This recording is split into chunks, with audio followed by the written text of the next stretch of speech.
everyone. We are so glad you have signed up to do a prayer shift. I apologize. This is probably the most boring instructional video you've ever seen, but I'm just doing it on my iPhone. We were totally understood, but missed you on Sunday night when we had our kickoff. So I'm just going to review a couple of the points that we talked about together as you join your prayer shift. By now, or at some point today, you should receive an email that has all of the contact information for the folks in your group. The thought of prayer shifts really is to form a group of people that will be with you over the next few months through the end of December, in whatever way the group wants to communicate with each other, but to be there with and for each other, to pray with each other, and just to have a little bit more church community with you as we continue in this time of not being able to join each other for worship. One of the big hopes that Richard and I had for this group really is that it is about connection with one another. Also, that prayer shifts can be a place of trust. We will trust you to share with your group what you need, and you can trust other people that they will share what they need, that this is a guilt-free, shame-free zone. This is meant to, create life and value for you and not be something heavy. If you need to step away or lean back at times, please take the space that you need, or to lean in, that you need more support from the group, and that we'll all trust each other to say what we need.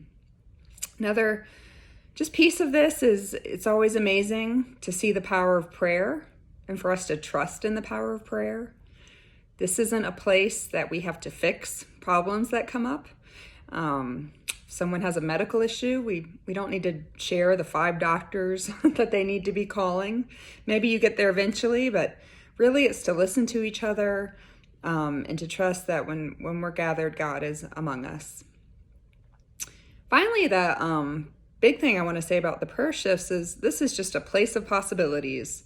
There is no guidelines. There's no rules. Grace Covenant is creating the container for you to be together, and wherever that container goes and however you want to take it, that is great.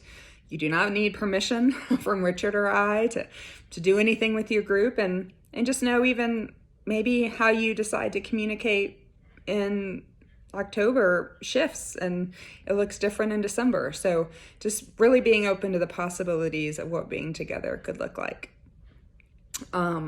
For logistics, some of your groups have met and some of them have not.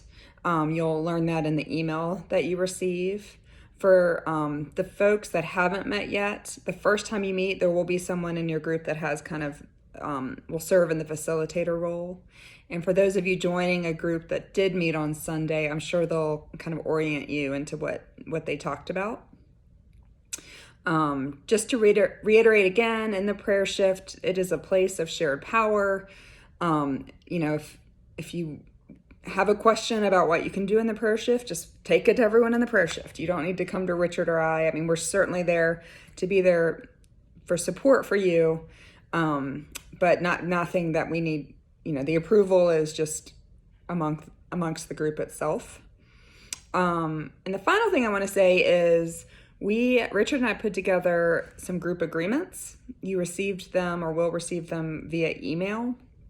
And each group is just encouraged to, just read them over. And if you don't feel comfortable with them or want to modify them, just decide that as a group.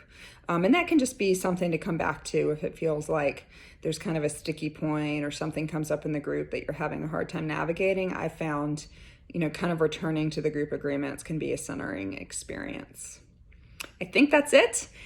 We are so glad you're doing a prayer shift. We look forward to hearing how it goes. Please reach out to Richard or myself if you have any questions along the way. And many blessings on your time together. Bye.